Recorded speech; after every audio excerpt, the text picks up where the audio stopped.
ఎదుగుదల లేని పిల్లలు తల్లిదండ్రుల హృదయానికి గొప్ప భారం.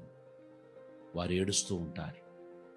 పిల్లలందరూ ఆడుతూ పాడుతూ ఉన్నప్పుడు ఆటలు పాటలు లేని ఆ అబ్బాయి గురించి అమ్మాయి గురించి తల్లి ఏడుస్తూ ఉంటుంది.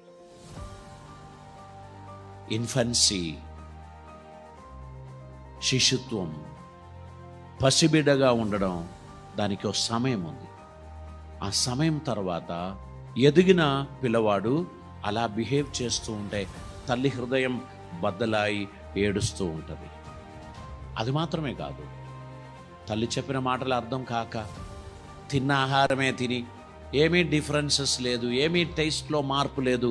ఆ కుమారునికి కూడా ఫ్రస్ట్రేషన్ వచ్చేస్తుంది, నిరాశ వచ్చేస్తుంది, కోపం వచ్చేస్తుంది, ఏది కనబడినా విసిరేయాలని అనిపిస్తుంది. ఆ కుమారుని ప్రేమతో దగ్గర తీసి చక్కగా నడిపించడానికి ప్రయత్నం చేయవలసినటువంటి అవసరం. మీ గురించి నా గురించి దేవునికి ఉన్న ప్రణాళిక దేవుడు నెరవేర్చడానికి మనకు సహనం అవసరం, ఓపిక అవసరం, పట్టుదల అవసరం. మనం దేవుని సన్నిధిలో సహనముతో ఎదురు చూడాల్సినటువంటి అవసరం ఉంది.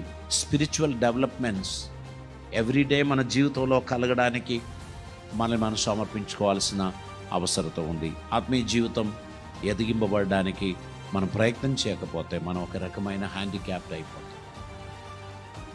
ఏమీ చేయడానికి నాకు తోచడం లేదు, ఏమీ చేయడానికి నాకు శక్తి లేదు, నేను ఏది చేసిన మిస్టేక్ చేస్తాను, నేను ఏది చేసిన ఫెయిల్యూర్ అవుతాను అనేటువంటి ఒక భయం, కలవరం వారిలో ప్రారంభమైతే వారి కాన్ఫిడెన్స్ పోగొట్టుకుంటారు.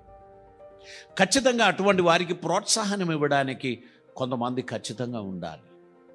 వారికి స్పెషల్ అటెన్షన్ ఇవ్వడానికి సమర్పణ కలిగిన కొంతమంది ఉండాలి. వారిని ప్రోత్సహించడానికి, వారిని నడిపించడానికి మంచి సమర్పణ కలిగిన మనుషులు ఉన్నప్పుడు వారు కూడా వారి కాన్ఫిడెన్స్ని పెంచుకుంటారు. ఆత్మీయ జీవితం అనేది దేవుని చేత మనకు అనుగ్రహింపబడినది.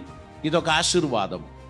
ఈ ఆశీర్వాదమును మనం ఇతరులకు క్షేమదాయకంగా మనం వినియోగించడానికి మన జీవితాన్ని ప్రభు సన్నిధిలో మనం సమర్పించాలి. అద్భుతమైన కార్యములు దేవుడు మన జీవితంలో చేస్తాడు అని గ్రహించి ఆయన కొరకు సహనముతో మనం ఎదురు చూడాల్సినటువంటి అవసరం ఉంది. అపవాది మన జీవితంలోనికి తీసుకొస్తున్న ప్రతి ఆటంకములను దాటిపోవడానికి విశ్వాసం అనేది చాలా బలంగా మనలో పనిచేయాల్సినటువంటి అవసరం ఉంది. దేవుని అందున్న విశ్వాసాన్ని మనం పరిపోషించుచుండగా ఆ విశ్వాసంకు మసిల్స్ వచ్చేస్తుంది. ఆ విశ్వాసం సమస్యలను ఎదుర్కోవడానికి తగిన శక్తిని సంభరిస్తుంది. విశ్వాసం ద్వారా మనం సమస్తము చేయగలం. విశ్వాసం ద్వారా మనం ఆ ఫెయిలియర్స్ను దాటి విజయంలోనికి మనం ప్రవేశించగలం.